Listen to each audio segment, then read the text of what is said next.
ಕರ್ನಾಟಕ ರಾಜ್ಯದ ವಿವಿಧ ಸ್ಪರ್ಧಾತ್ಮಕ ಪರೀಕ್ಷೆಗಳಿಗಾಗಿ ನಾವು 6ರಿಂದ 12ನೇ ತರಗತಿಯವರೆಗಿನ ಸಮಾಜ ವಿಜ್ಞಾನ ಪಠ್ಯಪುಸ್ತಕಗಳಿಗೆ ಸಂಬಂಧಪಟ್ಟಂತೆ ಅಧ್ಯಾಯಗಳನ್ನು ಒಂದೊಂದಾಗಿ ಚರ್ಚೆಯನ್ನು ಮಾಡ್ತಾ ಬಂದಿದ್ವಿ.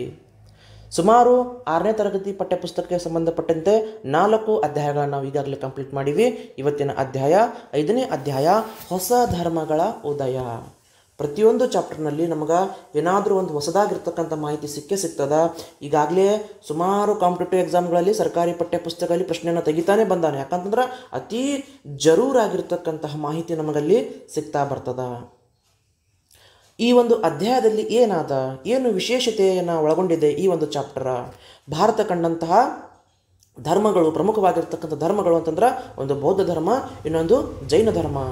ಭಾರತ ದೇಶದಲ್ಲಿ ಉಗಮವಾಗಿ ಜಗತ್ತಿನ ಬೇರೆ ಬೇರೆ ಭಾಗಗಳಲ್ಲಿ ತನ್ನ ಒಂದು ಖ್ಯಾತಿಯನ್ನು ಗಳಿಸಿರ್ತಕ್ಕಂಥ ಧರ್ಮಗಳು ಅಂತಂದ್ರೆ ಬೌದ್ಧ ಧರ್ಮ ಮತ್ತು ಜೈನ ಧರ್ಮಗಳು. ಈ ಒಂದು ಚಾಪ್ಟರ್ನಲ್ಲಿರ್ತಕ್ಕಂಥ ಪ್ರಮುಖವಾಗಿರ್ತಕ್ಕಂಥ ಮಾಹಿತಿಯನ್ನು ನಾವು ಒಂದೊಂದಾಗಿ ಚರ್ಚೆಯನ್ನು ಮಾಡೋದಾದ್ರೆ 2600 ವರ್ಷಗಳ ಹಿಂದೆಯೇ ಗಂಗಾ ಬಯಲಿನಲ್ಲಿ ಸುಮಾರು 6 ಹೊಸ ಧರ್ಮಗಳು ಉದಯವಾಗ್ತವ. ವೇದಗಳ ಕಾಲದ ಸಂಸ್ಕೃತಿಯ ನಂತರ ನಮ್ಮ ಭಾರತ ದೇಶದಲ್ಲಿ 2600 ವರ್ಷಗಳ ಹಿಂದೆಯೇ ಸುಮಾರು ಧರ್ಮಗಳು ಅಂದರೆ 6ಕ್ಕಿಂತ 6 ಧರ್ಮಗಳು ಉದಯವಾಗ್ತವ. ಆ 6 ಧರ್ಮಗಳಲ್ಲಿ ಜೈನ ಧರ್ಮ ಮತ್ತು ಬೌದ್ಧ ಧರ್ಮಗಳು ಪ್ರಮುಖವಾಗ್ತವ. ಬೌದ್ಧ ಧರ್ಮದ ಸ್ಥಾಪಕ ಗೌತಮ ಬುದ್ಧ ಹಾಗೂ ಜೈನ ಧರ್ಮದ ಪ್ರಮುಖ ತೀರ್ಥಂಕರರಾಗಿರ್ತಕ್ಕಂಥ ವರ್ಧಮಾನ ಮಹಾವೀರರು, ಈ ಇಬ್ಬರು ಕೂಡ ಕ್ಷತ್ರಿಯ ಕುಲಕ್ಕೆ ಸೇರಿರ್ತಕ್ಕಂಥ ವ್ಯಕ್ತಿಗಳು. ಇದು ಕ್ವಶನ್ ಆಗಿದೆ. ನಂತರ ಬೌದ್ಧ ಧರ್ಮಕ್ಕೆ ನಾವು ಕಾಲಿಟ್ಟಾಗ ಬೌದ್ಧ ಧರ್ಮ ಏನೆಲ್ಲ ಕೊಡುಗೆಯನ್ನು ನಮ್ಮ ಭಾರತ ದೇಶಕ್ಕೆ ಕೊಟ್ಟು ಹೋಯಿತು, ಜನರನ್ನು ಯಾವ ರೀತಿ ಬದಲಾವಣೆ ಮಾಡ್ತು, ಶಾಂತಿ ನೆಮ್ಮದಿಯತ್ತ ಯಾವ ರೀತಿ ಸಿದ್ಧಾರ್ಥ ನಮ್ಮೆಲ್ಲರನ್ನ ಕೊಂಡುಕೊಂಡು ಹೋದ ಅಂತಕ್ಕಂಥದ್ದು ಬೌದ್ಧ ಧರ್ಮದ ಬಗ್ಗೆ ನಾವು ಮಾಹಿತಿಯನ್ನು ಸಂಗ್ರಹಿಸಬೇಕಾಗ್ತದ. ಬೌದ್ಧ ಧರ್ಮಕ್ಕೆ ನಾವು ಬಂದ್ವಿ ಅಂತಂದ್ರೆ ಗೌತಮ ಬುದ್ಧ ಸ್ಥಾಪಿಸಿರ್ತಕ್ಕಂಥ ಧರ್ಮವೇ ಬೌದ್ಧ ಧರ್ಮವಾಗ್ತದ. ಸುಮಾರು 2500 ವರ್ಷಗಳ ಹಿಂದೆಯೇ ನಮ್ಮ ಭಾರತ ದೇಶದಲ್ಲಿ ಸ್ಥಾಪನೆಯಾಗಿ ಜಗತ್ತಿನ ಬೇರೆ ಬೇರೆ ಭಾಗಗಳಲ್ಲಿ ತನ್ನ ನೆಲೆಯನ್ನು ಕಂಡುಕೊಂಡಿರ್ತಕ್ಕಂಥ ಧರ್ಮ ಯಾವುದಾದ್ರು ಅಂತಂದ್ರೆ ಅದು ಬೌದ್ಧ ಧರ್ಮವಾಗಿದೆ. ಯಾಕಂತಂದ್ರೆ ಬುದ್ಧನ ಬೋಧನೆಗಳು ಜನರನ್ನು ಪರಿವರ್ತನೆ ಮಾಡ್ತಕ್ಕಂಥಷ್ಟು ಶಕ್ತಿಶಾಲಿಯಾಗಿದ್ದವು. ಜನರಾಡ್ತಕ್ಕಂಥ ಭಾಷೆಯಲ್ಲಿನೇ ಆತ ಬೋಧನೆಗಳನ್ನು ಮಾಡಿ ಜನರಿಗೆ ಸರಿಯಾಗಿರ್ತಕ್ಕಂಥ ದಾರಿಯಲ್ಲಿ ನಡೆಸ್ತಕ್ಕಂಥ ಪ್ರಯತ್ನವನ್ನು ಮಾಡಿರ್ತಕ್ಕಂಥ ವ್ಯಕ್ತಿ ಅಂತಂದ್ರೆ ಬುದ್ಧ.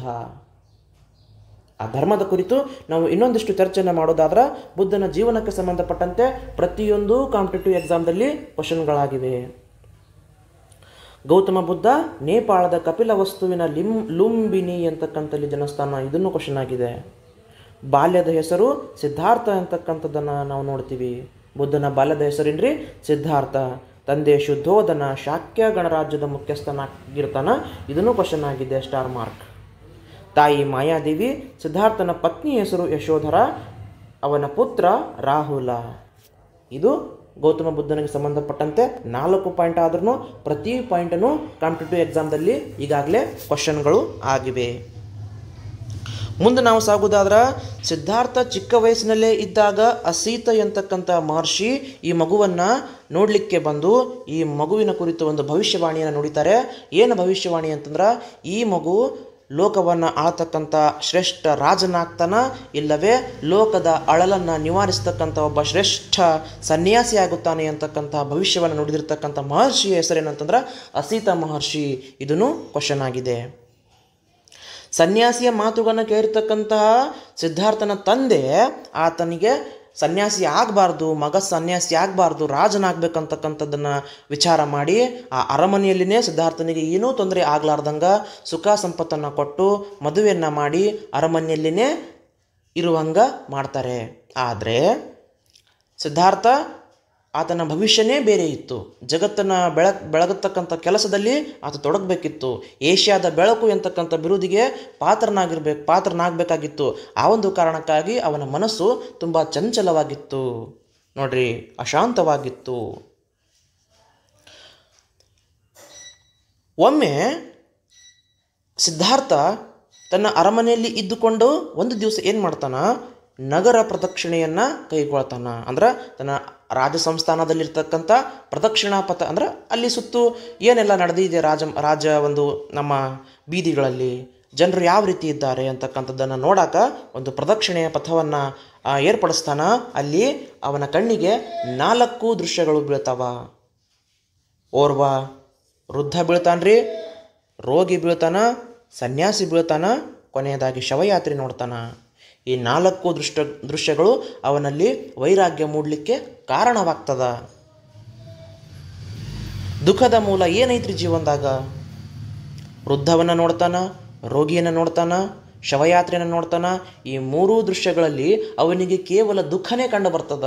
ಆದ್ರೆ ಆ ಸನ್ಯಾಸಿಯನ್ನು ನೋಡಿದಾಗ ಆತನಲ್ಲಿ ಈ ವ್ಯಕ್ತಿ ಯಾಕೆ ಇಷ್ಟು ಖುಷಿಯಾಗದನ, ಏನು ಈತನಲ್ಲಿ ಬದಲಾವಣೆಗೆ ಕಾರಣ, ಜೀವನದ ಉದ್ದೇಶ ಏನು, ಬದುಕಿನ ಉದ್ದೇಶ ಏನು ಇದರ ತಥ್ಯ ಅಂತಕ್ಕಂಥದ್ದನ್ನು ತಿಳ್ಕೊಳ್ಳಿಕ್ಕೆ ಆತ ಮುಂದಾಗ್ತಾನ. ಇದು ಆತನ ಜೀವನದಲ್ಲಿ ನಡೆದಿರ್ತಕ್ಕಂಥ ಒಂದು ಪ್ರಮುಖವಾಗಿರ್ತಕ್ಕಂಥ ಘಟ್ಟ ಅಂಥೇಳಿ ನಾವು ಕರಿತಾ ಬರ್ತೀವಿ. ಒಂದು ರಾತ್ರಿ ಏನು ಮಾಡ್ತಾನ್ರಿ ಸಿದ್ಧಾರ್ಥ, ಯಾರಿಗೂ ತಿಳಿಸದೆ ರಾತ್ರಿಯ ವೇಳೆಯಲ್ಲಿ ಪರಿವಾರವನ್ನು ಬಿಟ್ಟು, ತಂದೆ ತಾಯಿ ಹೆಂಡತಿ ಮಗುವನ್ನು ಬಿಟ್ಟು ರಾತ್ರಿಯ ವೇಳೆ ಕುದುರೆಯನ್ನೇರಿ ಅರಮನೆಯನ್ನು ಬಿಟ್ಟು ಹೋಗ್ತಾನ. ಇದನ್ನು ಮಹಾಪರಿತ್ಯಾಗ ಅಂತೇಳಿ ನಾವು ಕರಿತಾ ಬರ್ತೀವಿ. ದುಃಖದ ನಿವಾರಣೆಗಾಗಿ ಹಲವು ಗುರುಗಳನ್ನು ಆತ ಭೇಟಿಯನ್ನು ಮಾಡ್ತಾನ. ಹಲವಾರು ಸಾಧುಗಳನ್ನು, ಹಲವಾರು ಸಂತರನ್ನು ಆತ ಭೇಟಿಯಾಗ್ತಾನ. ಆದರೆ ಅವನಿಗೆ ದುಃಖದ ಮೂಲ ಕುರಿತು ಉತ್ತರ ಸಿಗಲಿಲ್ಲ. ಯಾಕೆ ಜೀವನ ಇಷ್ಟು ದುಃಖಮಯವಾಗಿದೆ, ಏನು ಜೀವನದ ಉದ್ದೇಶ ಅಂತಕ್ಕಂಥದ್ದನ್ನು ಕಂಡುಕೊಳ್ಳಿಕ್ಕೆ ಹಲವಾರು ಕಡೆ ಸುತ್ತಾಡ್ತಾನ. ಕೊನೆಗೆ ಕ್ವಶನ್ ಆಗಿದೆ. ಬಿಹಾರದ ಗಯಾ ಎಂಬಲ್ಲಿ ಅರಳಿ ಮರವೊಂದರ ಕೆಳಗೆ ಕುಳಿತುಕೊಳ್ತಾನೆ ಗೌತಮ ಬುದ್ಧ. ಅನೇಕ ದಿನಗಳ ಕಾಲ ಧ್ಯಾನವನ್ನು ಅಲ್ಲಿ ಮಾಡ್ತಾನ. ಕೊನೆಗೆ ಅಲ್ಲಿ ಆ ವ್ಯಕ್ತಿಗೆ, ಸಿದ್ಧಾರ್ಥನಿಗೆ ಜ್ಞಾನೋದಯವಾಗ್ತದ. ದೈವತ್ವವನ್ನು ಪಡೆದುಕೊಳ್ತಾನ. ಸಿದ್ಧಾರ್ಥ ಎಂತಕ್ಕಂಥ ವ್ಯಕ್ತಿ ಅವಾಗ ಏನಾಗ್ತಾನ್ರಿ, ಬುದ್ಧನಾಗಿ ಬದಲಾಗ್ತಾನ. ಕ್ವಶನ್, ಈ ಪ್ಯಾರಾಗ್ರಾಫ್ ಪೂರ್ತಿ ಕ್ವಶನ್ ಆಗಿದೆ. ಬುದ್ಧನೆಂದರೆ ಜ್ಞಾನಿ, ತಿಳಿದವನು ಎಂದರ್ಥ. ನೋಡ್ರಿ, ಪ್ರತಿಯೊಂದು ಪಾಯಿಂಟ್ನು ಎಷ್ಟು ಪ್ರಮುಖವಾಗ್ತಾ ಬರ್ತಾವಿಲ್ಲಿ. ಬುದ್ಧನೆಂದರೆ ಜ್ಞಾನಿ, ತಿಳಿದವನು ಎಂದರ್ಥ. ಈ ಸ್ಥಳ ಬುದ್ಧಗಯ ಎಂದೇ ಪ್ರಸಿದ್ಧಿಯನ್ನು ಪಡೀತದ. ಬುದ್ಧನು ಉತ್ತರ ಪ್ರದೇಶದ ವಾರಾಣಸಿಯ ಬಳಿ ಸಾರನಾಥ ಎಂಬಲ್ಲಿ ತನ್ನ ಮೊದಲ ಉಪದೇಶವನ್ನು 5 ಶಿಷ್ಯರಿಗೆ ನೀಡ್ತಾನ. ಎಷ್ಟು ಜನ ಶಿಷ್ಯರಿಗೆ? 5 ಜನ ಶಿಷ್ಯರಿಗೆ. ಸಾರನಾಥದಲ್ಲಿ ಯಾವ ರಾಜ್ಯ? ಉತ್ತರ ಪ್ರದೇಶದ ವಾರಾಣಸಿಯ ಸಮೀಪ ಸಾರನಾಥ ಎಂಬಲ್ಲಿ ಮೊದಲ ಉಪದೇಶವನ್ನು ತನ್ನ 5 ಜನ ಶಿಷ್ಯರಿಗೆ ಕೊಡ್ತಾನ. ಇದನ್ನು ಧರ್ಮ ಚಕ್ರ ಪ್ರವರ್ತನ ಅಂಥೇಳಿ ನಾವು ಕರಿತೀವಿ. ಪ್ರತಿ ಕಾಂಪಿಟೇಟಿವ್ ಎಕ್ಸಾಮ್ಗೂ ಇದು ಕ್ವಶನ್ ಆಗಿದೆ. GK ಲೆವೆಲ್ದಾಗ ಕೇಳ್ತಾ ಬರ್ತಾನ್ರಿ. ಮುಂದೆ ಗೌತಮ ಬುದ್ಧ ಬಿಹಾರ ಮತ್ತು ಸುತ್ತಮುತ್ತಲಿನ ಪ್ರದೇಶದಲ್ಲಿ 40 ವರ್ಷಗಳ ಕಾಲ ಸಂಚರಿಸಿ ಉಪದೇಶವನ್ನು ನೀಡ್ತಾನೆ. ಬುದ್ಧನ ಕೀರ್ತಿ ಕ್ರಮೇಣ ಹಲವೆಡೆ ಪಸರಿಸ್ತದ. ರಾಜ ಮಹಾರಾಜರು ಆತನನ್ನು ಗೌರವಿಸ್ತಾರೆ. ಕೊನೆಗೆ ಬುದ್ಧನು ಬಿಹಾರದ ಕುಶಿನಗರ ಎಂಬಲ್ಲಿ ದೇಹವನ್ನು ತ್ಯಾಗ ಮಾಡ್ತಾನ. ಕ್ವಶನ್ ಕೇಳಾನ್ರಿ, ಎಲ್ಲಿ ಗೌತಮ ಬುದ್ಧ ತನ್ನ ದೇಹವನ್ನು ತ್ಯಾಗ ಮಾಡ್ತಾನ? ಬಿಹಾರದ ಕುಶಿನಗರ ಎಂಬಲ್ಲಿ. ಪ್ರತಿ ಒಂದು ಪಾಯಿಂಟ್ನು ಎಕ್ಸಾಮ್ದಲ್ಲಿ ಕ್ವಶನ್ ಆಗಿದೆ. ಈಗ ಮುಂದಿನ ಘಟ್ಟ ಬುದ್ಧನ ಉಪದೇಶಗಳಿಗೆ ನಾವು ಬಂದ್ವಿ ಅಂತಂದ್ರೆ, ಬುದ್ಧ ಹಲವಾರು ಸಾಮಾನ್ಯವಾಗಿರ್ತಕ್ಕಂಥ ಜನರ ಆಡು ಮಾತಿನಲ್ಲಿನೇ ಬೋಧನೆಗಳನ್ನು ಮಾಡಿ ಜನರ ಮನಸ್ಸನ್ನು ಪರಿವರ್ತನೆ ಮಾಡಿರ್ತಕ್ಕಂಥ ಒಬ್ಬ ಮಹಾನ್ ವ್ಯಕ್ತಿ. ಅದಕ್ಕೆ ಆತನನ್ನು ಏಷ್ಯಾದ ಬೆಳಕು ಅಂಥೇಳಿ ಕರೆದಾರ. ಕ್ವಶನ್ ಆಗಿದೆ. ಇದನ್ನು ಏಷ್ಯಾದ ಬೆಳಕು ಅಂಥೇಳಿ ಯಾರನ್ನು ಕರೀತಾರೆ? ಗೌತಮ ಬುದ್ಧನನ್ನು ಕರೀತಾರೆ. ಶುದ್ಧ ಜೀವನ ಮತ್ತು ಚಿಂತನೆಗಳ ಮೂಲ ಜ್ಞಾನವನ್ನು ನಮಗೆ ಗೌತಮ ಬುದ್ಧ ಕೊಡ್ತಾನ. ಇದೇ ಆತನ ಉಪದೇಶಗಳಿರ್ತಕ್ಕಂಥ ಸಾರ.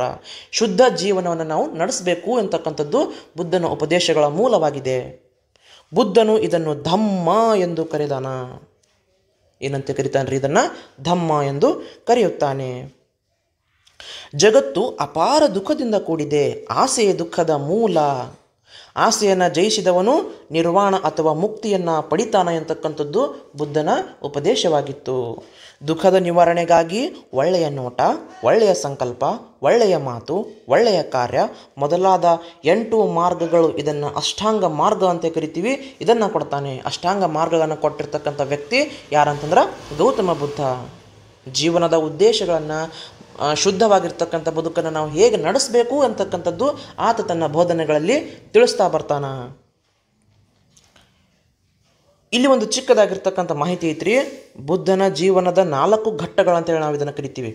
ಒಂದನೇದ್ದು ಮಹಾಪರಿತ್ಯಾಗ, ನೆನ್ಪಿಟ್ಟುಕೋರಿ 4 ಘಟ್ಟಗಳು. ಮಹಾಪರಿತ್ಯಾಗ ಅಂತಂದ್ರೆ ಮನೆಯನ್ನು ಬಿಟ್ಟು ಹೋಗೋದು. ಜ್ಞಾನೋದಯ, ಆತನಿಗೆ ಜ್ಞಾನ ಸಿಗುವುದು. ಇನ್ನು 3ನೇದ್ದು ಧರ್ಮಚಕ್ರ ಪ್ರವರ್ತನ. ಇನ್ನು 4ನೇದ್ದು ಮಹಾಪರಿನಿರ್ವಾಣ.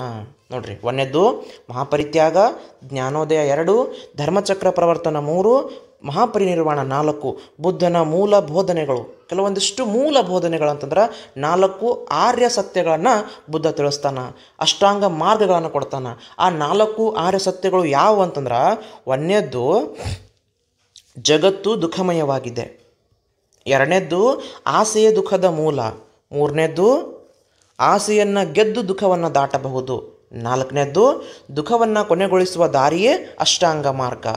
ಈ 4 ಪಾಯಿಂಟ್ಗಳು ಆ್ಯಸ್ ಇಟ್ ಈಸ್ ಬಹಳಷ್ಟು ಎಕ್ಸಾಮ್ಗಳಲ್ಲಿ ಹೇಳಿಕೆ ರೂಪದಲ್ಲಿ ಕ್ವಶನ್ ಆಗಿದೆ. ಇದ್ರಾಗ ನಮಗೆ 4 ಆರ್ಯ ಸತ್ಯಗಳು ಗೊತ್ತಿದ್ದು ಅಂತಂದ್ರೆ ಬೇಕಾದಂಗೆ ನಾವು ಆ ಹೇಳಿಕೆ ರೂಪದ ಕ್ವಶನ್ಗಳನ್ನು ಆನ್ಸರ್ ಮಾಡಬಹುದು. ಸಿದ್ಧಾರ್ಥನನ್ನು ಗೌತಮ ಬುದ್ಧ ತಥಾಗತ ಶಾಕ್ಯಮುನಿ ಎಂದು ಕರೆಯಲಾಗಿದೆ. ಗೌತಮ ಬುದ್ಧನಿಗೆ ಇರ್ತಕ್ಕಂಥ ಬೇರೆ ಬೇರೆ ಹೆಸರುಗಳು ಯಾವ ಅಂತಂತಂದ್ರೆ ತಥಾಗತ ಮತ್ತು ಶಾಕ್ಯಮುನಿ ಅಂಥೇಳಿ ಕರೀತಾರೆ. ಇದು ನೋಡ್ರಿ ಎಷ್ಟು ಸೂಕ್ಷ್ಮವಾಗಿರ್ತಕ್ಕಂಥ ಮಾಹಿತಿ ನಮಗೆ ಸರ್ಕಾರಿ ಪಠ್ಯಪುಸ್ತಕದಲ್ಲಿ ಸಿಗ್ತಾ ಬರ್ತದ. ಇವಲ್ಲದೆ ಮತ್ತೆ ಗೌತಮ ಬುದ್ಧ ಏನು ಮಾಡ್ತಾನ, ತನ್ನ ಅನುಯಾಯಿಗಳಿಗೆ ಹಿಂಸೆ, ಮದ್ಯಪಾನ, ಭ್ರಷ್ಟಾಚಾರ ಮಾಡಬೇಡ್ರಿ ಅಂತಕ್ಕಂಥ ಒಂದು ಸಂದೇಶವನ್ನು ಕೊಡ್ತಾ ಬರ್ತಾನ. ಸುಳ್ಳು ಹೇಳಬೇಡ್ರಿ, ಸುಳ್ಳು ಹೇಳದಿರಲು ನಿಯಮನ ವಿಧಿಸ್ತಾನ. ಹೀಗೆ ಬುದ್ಧನ ಉಪದೇಶಗಳು ಸರಳ ಆಗಿದ್ದವು, ಜನಪ್ರಿಯವಾಗ್ತವ. ಇನ್ನು ತನ್ನ ಉಪದೇಶಗಳನ್ನು ಜನರಾಡ್ತಕ್ಕಂಥ ಭಾಷೆಯಲ್ಲಿ, ಯಾವ ಭಾಷೆಯಲ್ಲಿ? ಪಾಲಿ ಭಾಷೆಯಲ್ಲಿ ಕ್ವಶನ್ ಆಗಿದೆ. ಪಾಲಿ ಭಾಷೆಯಲ್ಲಿ ಬೋಧಿಸ್ತಾನ.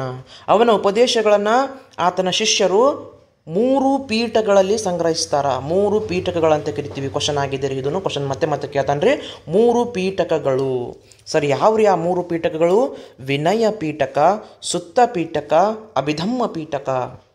ವಿನಯ ಪೀಠಕ, ಸುತ್ತ ಪೀಠಕ, ಅಭಿಧಮ್ಮ ಪೀಠಕ ಬೌದ್ಧರ ಪವಿತ್ರ ಗ್ರಂಥಗಳಂಥೇಳಿ ಇದನ್ನು ತ್ರಿಪೀಠಕಗಳು ಎಂದು ಕರೀತಾರ. ಪ್ರತಿಯೊಂದು ಪಾಯಿಂಟ್ನು ನಮಗೆ ಮುಖ್ಯವಾಗ್ತದ.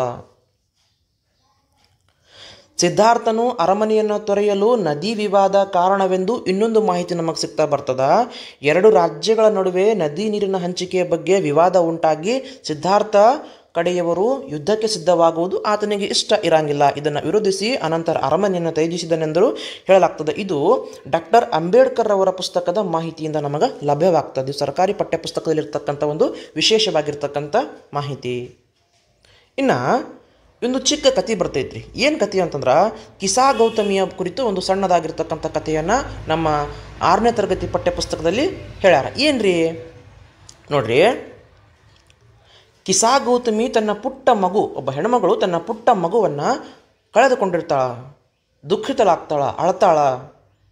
ಸತ್ತು ಹೋದ ಪ್ರೀತಿಯ ಪುಟ್ಟ ಮಗುವನ್ನು ಮತ್ತೆ ಬದುಕಿಸ್ಬೇಕು ಅಂತಕ್ಕಂಥದ್ದು ಆಸೆ ಅವಳಿಗಿರ್ತದ. ಬೀದಿಗಳಲ್ಲಿ ಅಲ್ಲಿದಾಳ್ತಾಳ. ಮಗುವಿಗೆ ಮರುಜೀವನ ಕೊಡ್ರಿ, ಆ ಮಗುವಿಗೆ ಮತ್ತೆ ಜೀವನವನ್ನು ಕೊಡಿ ಅಂತಕ್ಕಂಥದ್ದನ್ನು ರೋಧಿಸ್ತಾಳ. ಇದನ್ನು ಕಂಡು ಒಬ್ಬ ವ್ಯಕ್ತಿ ಅವಳನ್ನು ಬುದ್ಧನ ಕಡೆಗೆ ಕೊಂಡೊಯ್ತಾರ. ಬುದ್ಧ ಆ ಮಹಿಳೆಯನ್ನು ನೋಡಿ ಒಂದು ಪ್ರಶ್ನೆಯನ್ನು ಕೇಳ್ತಾನ. ಆಯಿತು, ನಾನು ನಿನ್ನ ಆ ಪುಟ್ಟ ಕಂದನನ್ನು ಮತ್ತೆ ಜೀವದಾನವನ್ನು ಕೊಡ್ತೀನಿ, ಆದರೆ ನೀನು ಸಾವಿಲ್ಲದ ಮನೆಯಿಂದ ಸಾಸಿವೆ ಕಾಳನ್ನು ತೆಗೆದುಕೊಂಡು ಬರಬೇಕು. ನೋಡ್ರಿ, ನಿನ್ನ ಕಂದನಿಗೆ ಮರುಜೀವನವನ್ನು ಕೊಡ್ತೀನಿ, ಸಾವು ಕಾಣದ ಮನೆಯ ಸಾಸಿವೆ ಕಾಳು ಬೇಕೆನಗೆ.